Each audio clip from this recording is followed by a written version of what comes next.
Danny మరియు Chad బలాయ్ నిర్వహించు 1000 తరములు కార్యక్రమాలకు స్వాగతం. తండ్రి కుమారులమైన మేము దేవుని యొక్క దర్శనమును వెతుకుతున్నాం. క్రీస్తు యేసుకు నమ్మకముగా ముందుకు కొనసాగుతున్నాం. దేవుని యొక్క రాజ్య సత్య సువార్తను ఒక తరము నుంచి మరొక తరములకు చేరవేరుస్తూ ఉన్నాం.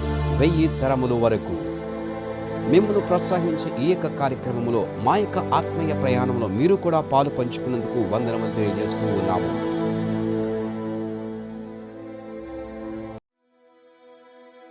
ప్రియ స్నేహితులారా, ఈ యొక్క 1000 తరములు కార్యక్రమంలో నేను చాదును, మా యొక్క తండ్రి గారు ఉన్నాము.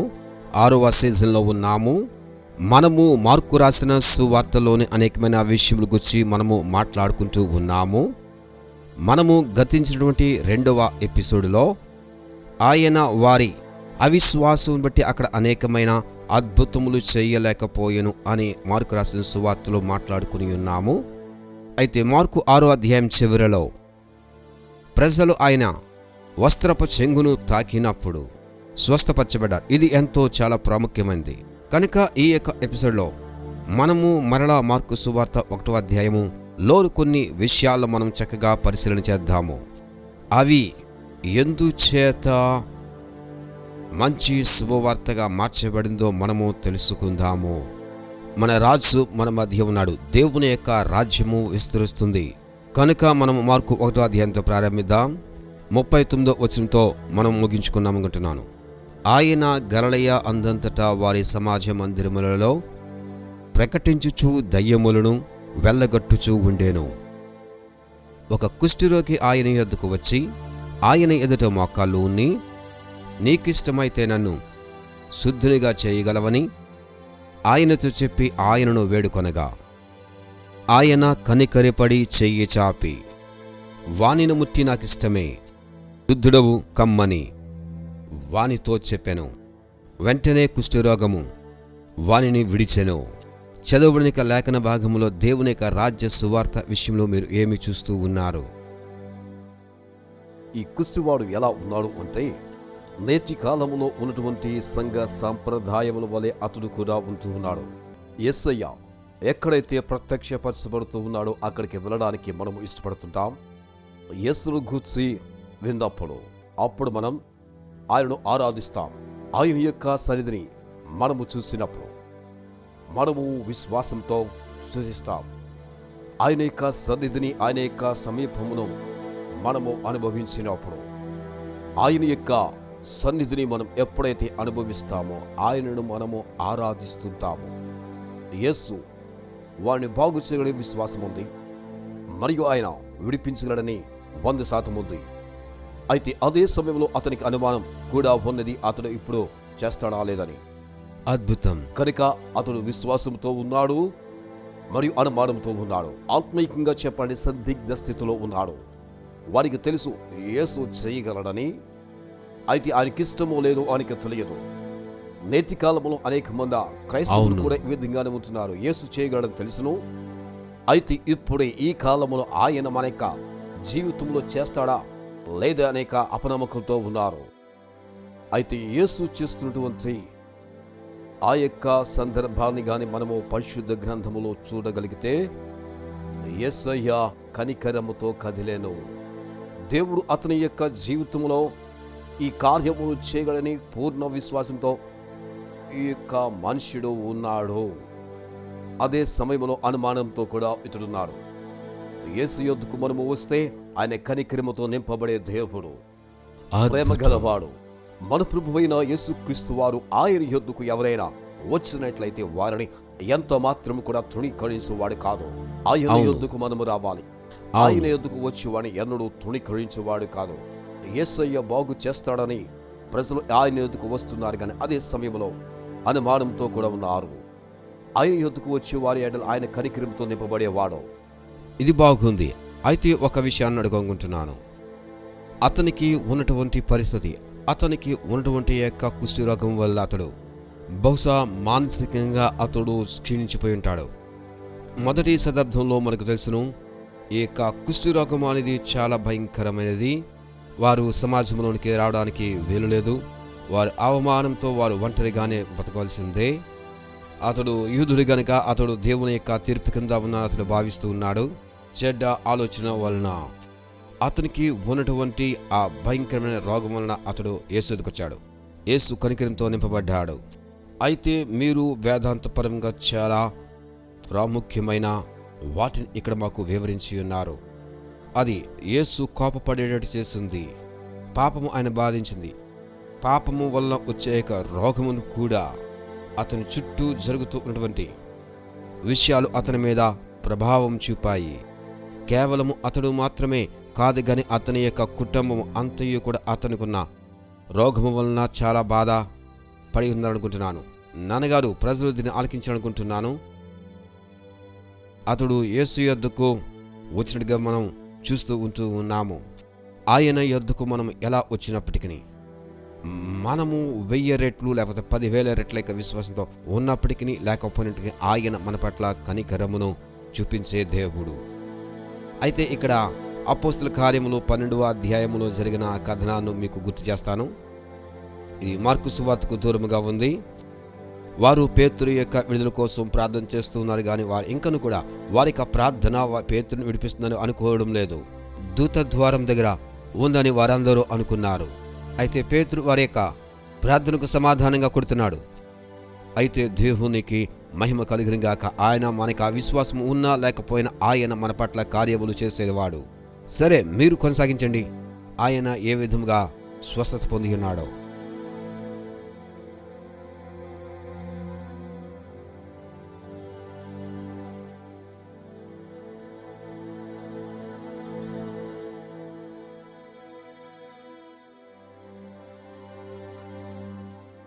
బతుకుడా, నీవు చేయగలవాడవని నాకు తెలుసు, కానీ చెయ్యటకు నీవు ఇష్టపడుతున్నావా లేదా అనే అనుమానం.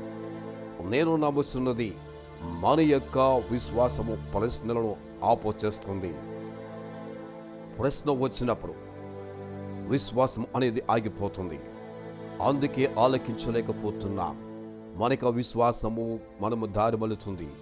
మన మనసులో పుడుతున్న ప్రశ్నలను మనం ఆలకిస్తున్నాము. కృప అనుగ్రహిస్తున్నటువంటి వాటిని మన యొక్క ప్రశ్నలు అనేవి ఆపు చేస్తున్నాయి.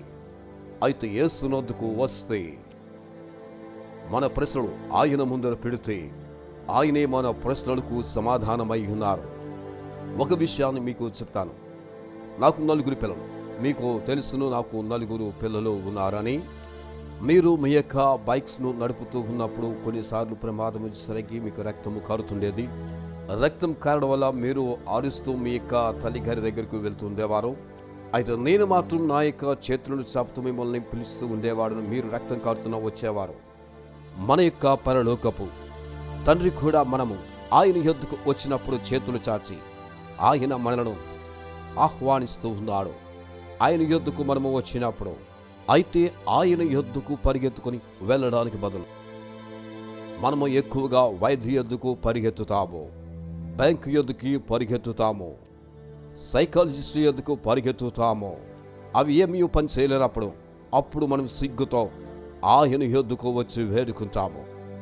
మన యొక్క ప్రశ్న అన్నిటితో ఆయన యొద్దకు పరిగెత్తుకొని రావాలని ఆయన కోరుకుంటూ ఉన్నాడు. ఆయన యొద్దకు వచ్చినప్పుడు ప్రతి ప్రశ్నకు సమాధానము దొరుకుతుంది. మరియా దూతను అడుగుతూ ఉంది, నేను కన్యకుని కదా, నేను ఎలాగో జన్మనిస్తా అడిగినప్పుడు దూత సమాధానం ఇచ్చినప్పుడు ఆమెకు విశ్వాసం కలిగింది. ఆమె రక్షకునికి తరి అయ్యింది. అది ప్రశ్నకు సమాధానం వచ్చినప్పుడు యేసయ్య ఏ మనిషిని ప్రశ్నకు సమాధానం ఇచ్చాడు. యేసు ఆయన వద్దకు వచ్చినప్పుడు వాడు బాగుపడ్డాడు అనుకోవడం లేదు. నాకిష్టమే అని యేసు చెప్పినప్పుడే వాడు బాగుపడ్డాడు. అలా అతని విశ్వాసం మరలా వచ్చింది. విశ్వాసము వచ్చినప్పుడు వెంటనే కుష్ఠవ్యాధి అనేది వెంటనే పోయింది. గూగుల్లో మన ప్రశ్నలకు సమాధానం వెతికే బదులు యేసు యొద్దకు వస్తే, లేదా మరి ఎవరి దగ్గరికి మనము వెళ్ళకుండా, మనము ఆయన యొద్దకు వెళ్ళకుండా వేరే చోటుకు వెళ్ళినట్లయితే మన యొక్క ప్రశ్నలు ఇంకనూ కూడా అధికముగా ఉంటాయి. అలా కాకుండా మొదటిగా మనం యేసు యొద్దకు వచ్చినట్లయితే ఆయన సమాధానం ఇస్తాడు. అప్పుడు ఆ యొక్క స్వస్థతను పొందుకోకపోవడం అనేది మన యొక్క అవకాశం ఉంది. ఇంకా ఇది చాలా అద్భుతము. ఆయన సమాధానం నాకు సంతోషాన్ని ఇస్తుంది, నాకు ఇష్టమే. ఆ ఒక మాటతో నేను చాలా ఆశ్చర్యపోయాను. ఆయన నేటికి కూడా నాకిష్టమే అంటున్నాడు. నాకిష్టమే అని యేసయ్య చెబుతున్నాడు. అది నేటికి వర్తిస్తూ ఉంది. అయితే నేడు ఇంకను కూడా విశ్వాసంలో జారిపోయి ఉన్నటువంటి ఆ యొక్క ప్రజల కోసం ఆయన మాట్లాడుతున్నాడు. ఒకవేళ ఆయన చిత్తమైతే నిజముగా మన యొక్క దేవుడు మన యొక్క జీవితాలలో ఆయన ఇష్టం కలిగి ఉన్నాడు. మనము అన్ని విషయాల్లో వర్ధిల్లాలని, మనము బలపరచబడాలని, స్వస్థతను పొందుకోవాలని ఇష్టపడుతున్నాడు. మనము అనేకమైన సార్లు నేను అక్కడికి వెళ్ళి ఇలా సంపాదించుకుంటా నేను చెబుతున్నాం, కానీ రేపు ఏం జరగబోతుందో మనకు తెలియదు. కనుక రేపు దేవుని చిత్తమైతే అని చెప్పాలి. కనుక మనము ఎల్లప్పుడూ కూడా దేవా ఇది యొక్క చిత్తం అయినట్లయితే అని మనం ఎల్లప్పుడూ కూడా ప్రార్థనను చేయాలి. దీన్ని మనం యాకోబు పత్రికలో నేను చెప్పిన దాన్ని మనము చక్కగా చూస్తున్నాం. అయితే నాన్నగారు మనము నిజముగా దేవుని వాక్యమందు విశ్వాసం ఉంచినప్పుడు మనము కోల్పోయిన స్నేహితులు, బంధువులు కూడా రక్షణ గురించి మనం ప్రార్థిస్తాము. మీరు ప్రసంగిస్తూ ఉన్నటువంటి ఆ యొక్క వ్యక్తుల గురించి మీరు ఏ విధంగా మీరు విశ్లేషణ చేస్తారు? అపవాది యొక్క గోడలను కూల్చే విషయంలో, లేకపోతే ప్రతి దాని విషయంలో దేవుని యొక్క చిత్తం గురించి మీరు ఏం చెప్తారు? నేను చెప్పేవి నాకు అర్థమవుతుంది. సమయం ఇస్తే నేను మీకు వివరిస్తాను. తప్పకుండా. మొట్టమొదటిగా దేని కొరకు మనం ప్రార్థిస్తున్నామో మనము గుర్తించుకోవాలి. లేఖనముల యొక్క ప్రకారము ప్రభువైన యేసుక్రీస్తు వారి యొక్క రక్తము సమస్తాన్ని చేసి ముగించింది. మొదటిగా పాప క్షమాపణ మరియు హృదయ శుద్ధి మరియు మన మనసులను, హృదయములను విడుదల చేస్తూ ఉన్నది. యెషయా 53:4-5 ప్రకారము, మత్తయి 8:17, మొదటి పేతురు 2:24. ఇక్కడ ప్రభువైన యేసుక్రీస్తు రక్తము ఏదైతే చేస్తుందో చూస్తున్నాం. ప్రభువైన యేసు తన యొక్క శరీరమందు గాయపరచబడ్డాడు, నలుగుగొట్టబడినాడు, మరణమును జయించి తిరిగి లేచాడు. పేతురు వర్తమానములో జరిగిన వాస్తవాలను చెబుతూ ఉన్నాడు. ఆయన చేసేసాడు. ఆయన దెబ్బలు భరించాడు. స్వస్థతను గుర్చిన యొక్క వచనములని గత కాలం నుండి వర్తమానములకు వచ్చి ఆయన గాయముల చేత స్వస్థత పొందాము. అయితే మనం ఇంకను కూడా విడుదల కొరకు వేరే వారిని అడుగుతున్నాము. చింత, బాధలు సమస్తము నుండి కూడా మరియు అపవాది యొక్క సమస్తిక బంధకం, వాటి నుండి ప్రతి పేదరికపు ఆత్మ నుండి ఆయన విడిపించాడు. నేను ఆశీర్వదించబడడానికి, ఆరోగ్యముగా ఉండడం కోసం ఆయన శాపమును భరించాడు. లేఖనముల ప్రకారము నీ చిత్తమైతే అని ప్రార్థన చేయటం యుక్తము కాదని నేను భావిస్తున్నాను. అది దేవుని యొక్క చిత్తము. ఏ ఒక్కరూ నశించిపోతా దేవునికి ఎంత మాత్రం కూడా ఇష్టము లేదు. కనుక దేవాని చిత్తమైతే అని చెప్పకూడదు. నీ చిత్తమైతే నా యొక్క పిల్లల కొరకు, భర్త కొరకు, మరి ఎవరి కొరకైనా పంపించండి అని ప్రార్థన చేయకూడదు. ఎందుకనగా ఏ ఒక్కరు నశించిపోవుట దేవుని చిత్తము కాదు. నీ చిత్తమైతే నన్ను బాగు చేయు దేవా. లేఖనానుసారంగా ప్రార్థన చేస్తే స్వస్థతను పొందుకుంటా. గమనించండి, విశ్వాసము దేవుని చేత ఏ పనిని చేయించదు. అయితే విశ్వాసము ఏమి చేస్తుంది అనగా సమస్త మానవాళికి అనుగ్రహించిన దేవుని కృప ద్వారా వాటిని పొందుకుంటుంది. అయితే ఈ కృపలో ఏమున్నవి? ఈ కృపలోనే సమస్తము ఉన్నవి. ఆనందము, సంతోషము, సమాధానము మరియు ఆరోగ్యమున్నవి. ఈ యొక్క ఫలాలు అన్నీ కూడా అనుగ్రహించబడ్డాయి. కనుక లేఖనానుసారమైన విశ్వాసము కలిగి ఉండాలి. కనుక విశ్వాసము లేకుండా గతములో దేవుడు చేసిన వాటిని మనం పొందుకొనలేము. యేసే ఈ వ్యక్తికి సమాధానము కాగా వినుట క్రీస్తు గుర్చిన మాట వలన విశ్వాసం అవుతుంది. ఈ యొక్క మనుషుడు ఆలకించి ఉన్నాడు. నాకిష్టమని ఎప్పుడైతే ఆలకించాడో వెంటనే అతడు స్వస్థత పొందుకున్నాడు. యేసు నాకిష్టమే అని చెప్పిన మాట అది నిరంతరము ఆయనకిష్టమే. మనందరము రక్షణ పొందాలని ఆయన కోరుచున్నాడు. వాక్యమై ఉన్న దేవుడు శరీరధారిగా ఆయన ఈ లోకంలోనికి వచ్చి మన మధ్య వసించినాడు. సృష్టికి ముందే ఆయన ఉండిన దేవుడు ఆయనకు ఇప్పటికి ఇష్టమే, రేపు కూడా ఆయనకి ఇష్టమే. కనుక మనము ఎప్పుడైతే ఆయనకి రక్తము చేత జరగబడిన కార్యములకు వస్తాం వాటిని మనం పొందుకుంటాము. ఆయన ఎల్లప్పుడూ కూడా నాకు ఇష్టమే అని చెప్పే దేవుడై ఉన్నాడు. అది నిజము. కనుక విశ్వసిస్తే వాటిని మనము పొందుకుంటాము. నిజంగా మీరు చెబుతుంది నేను చాలా ఇష్టపడుతున్నాను. సువార్తలలో దేవుడు అనేకమైన ఆశ్చర్యకరమైన విషయాలను ఆయన రాయించాడు. మార్కు సువార్త 1వ అధ్యాయంలో దేవుడు ఆశ్చర్యకరమైన సంగతులను ఉంచాడు. నాకిష్టమే అన్నాడు. దేవుడు తన మనస్సును మార్చుకున్నాడు. నాకిష్టము, ఇది సంతోషాన్ని ఇస్తుంది అని హెచ్చరిక ఇస్తూ ఉన్నాడు. ఎవని యొద్దకు వెళ్ళవద్దు గాని యాజకునికి కనపరుచుకోమని అని. ధర్మశాస్త్రంలో మోషే ఆజ్ఞాపించిన రీతిగా వెళ్ళి సాక్ష్యము ఇవ్వమని చెప్పాడు. మార్కు సువార్త 1వ అధ్యాయము ముగింపు వచనాలు కూడా చాలా అద్భుతమైన కరమైన విషయాలతో ఆ యొక్క అధ్యాయము ముగుస్తూ ఉంది. మీరు బైబిల్ రీడింగ్లో మీరు కొనసాగుతూ ఉన్నట్లయితే మీరు మార్కు సువార్త 1వ అధ్యాయంని మీరు ధ్యానం చేయాల్సిందిగా అడుగుతున్నాను. అయితే వాడు వెళ్ళి దానిని గూర్చి విస్తారముగా ప్రకటించుటకును ఆ సంగతి ప్రచురం చేయుటకును ఆరంభించెను. గనుక ఆయన ఇక ఆ పట్టణములో ప్రవేశింపలేకపోయాను. నాకు ఇది చాలా ఇష్టం సార్, దానికోసం నన్ను చెప్పమంటావా?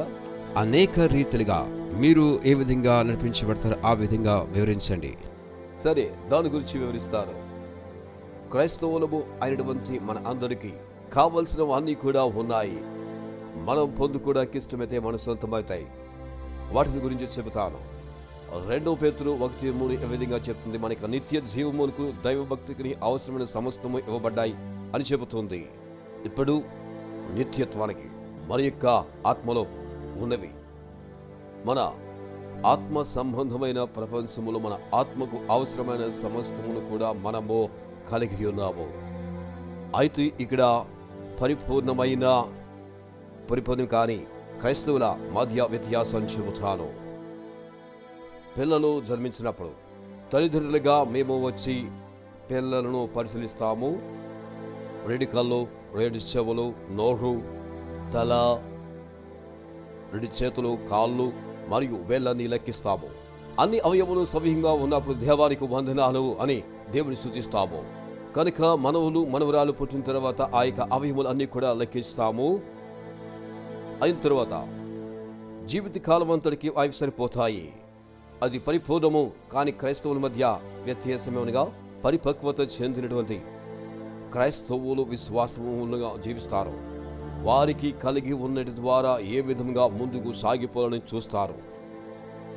పిల్లలు నడుస్తూ ఉంటారు. ఒక్కొక్క పిల్లవాడు లేకపోతే పాప అనేది కొన్ని యొక్క నెలల యొక్క వ్యత్యాసమును వారు నడవడం ప్రారంభిస్తారు. అయితే మనము పుట్టినగాంచి కూడా నడవడం ప్రారంభించము, వాటిని మనం వాడము. అదేవిధంగా ప్రతి క్రైస్తవునికి తిరిగి జన్మించినప్పుడు అవసరమైన సమస్తం కూడా అనుగ్రహించబడి ఉన్నవి. అది ఎలా వస్తుందగా మనము సాధన చేయటం ద్వారా దేవుడు మనకు అనుగ్రహించిన వాటిని వాడుకొనుట ప్రారంభం చేయాలి. యేసుక్రీస్తు వారు మంచి ఉదాహరణ అయి ఉన్నారు. ఆయన శిశువుగా జన్మించారు. పరిశుద్ధాత్మ అనుగ్రహించిన దాని ద్వారా పరిమితి చెందారు. అయితే పరిశుద్ధాత్మ ఆయనకి ఏమైతే ఇచ్చి ఉన్నాడో వాటిని అందరికీ కూడా సాధన చేయడం ద్వారా మన అందరికీ మాదిరిగా ఉన్నారు. ఆయన పరిపూర్ణమైన మానవునిగా, పరిపూర్ణమైన దేవునిగా ఆయన మాదిరి చూపించాడు. మనము కలిగిన వాటిని మనము సాధన చేయాలి. మనము ఎప్పుడు వాడతామని దేవుడు చూస్తాడు. మనం ఎప్పుడైతే మొదలు పెడతామో మనము ఇంకను కూడా ముందుకి కొనసాగిపోతాము. ఎందుకనగా ఎవరైనా వారికి కలిగి ఉన్న దానిని వాడుతూ ఉన్నప్పుడు ఆ విధముగా యేసయ్య ప్రత్యక్షపరుచుకున్నారు. ఆయన మనకు మాదిరిగా ఉన్నాడు. అందుకే ఆయన శరీరంగా పిలుస్తూ ఉన్నాడు. చక్కని వివరణ, చక్కగా మీరు ముగించారు. యథార్థముగా యేసును ఎవరైతే వెంబడించాలనుకున్నారో వారు నిజంగా ప్రోత్సహించబడ్డారు. జాన్ వెంబర్ అనే యొక్క దైవజనుని గురించి మనకు తెలుసును. అతడు ప్రపంచవ్యాప్తంగా దేవుని చేత వాడబడ్డాడు. దైవిక స్వస్థతల గురించి, పరిశుద్ధాత్మిక అభిషేకము, ఆత్మ వరముల గురించి చక్కగా వివరించిన వ్యక్తి. గత సంవత్సరం ఆయన పుస్తకములు అనేకమైనవి చదివాను. అద్భుతమైన సేవకుడు. అయితే వారు స్వస్థత ప్రార్థన కోసం వారు సంవత్సరాల కొద్ది చేశారు. మనము సువార్తల గుండా మనం ప్రయాణం చేస్తున్నప్పుడు యేసయ్య ఎటువంటి ముసుగును ధరించకుండా ఆయన కనిపిస్తున్నారు. ఈ యొక్క సేవకుడు అద్భుతమైన సేవకుడు, సంగీత ప్రపంచంలో దేవుని చేత బలముగా వాడబడిన సేవకుడు. అతడు మతపరమైనటువంటి సిద్ధాంతం లేకుండా కేవలము దేవుని వాక్యమును ఆయన ఉన్నతిగానే ఆయన చదివినాడు. అతడు యేసును యథార్థముగా వెంబడించాడు. ఆయన జీవిత గాథంతా కూడా నమోదు చేయబడింది. నాకిష్టమే నీవు శుద్ధుడు కమ్మని ఆయన యేసు చెప్పిన మాటలు చూస్తున్నాం. నీ కొరకు కూడా ఆయన చిత్తము అదే ఉన్నది. కనుక ఈ యొక్క వారం మనము మా యొక్క ప్రియుల కోసం మనము ప్రార్థన చేద్దాము. మనము మన యొక్క పొరుగు వారి కోసం వాక్యాన్ని చదువుదాం, వారి కొరకు ప్రార్థిద్దాము. ఏ విధంగా యేసు యొక్క దయ మిమ్మల్ని వారి పట్ల లాగుచూ ఉందో అలా చేయండి. విజ్ఞాపన ప్రార్థన చేయండి. ఎలా దేవుని వాక్యం మిమ్మల్ని ప్రేరేపిస్తుందో వారి కొరకు మీరు అలాగనే చేయండి. దేవుని యొక్క రాజ్యం అనేది కేవలము మనం తగ్గించుకునే దీనత్వం ద్వారా జరుగుతుంది. మరొకసారి మీకు చెబుతూ ఉన్నాను, ఆయనకిష్టమే. దేవుడు అద్భుత రీతిగా తన యొక్క కార్యమును తన యొక్క ప్రజల యొక్క జీవితాల్లో చేస్తున్న నలుదిక్కుల నుంచి కూడా ప్రజలు వస్తున్నారు. అద్భుతమైన ఆ యొక్క రక్షకుడైన యేసు యొద్దకు ఇప్పుడే పరిగెత్తుకుని వద్దాము.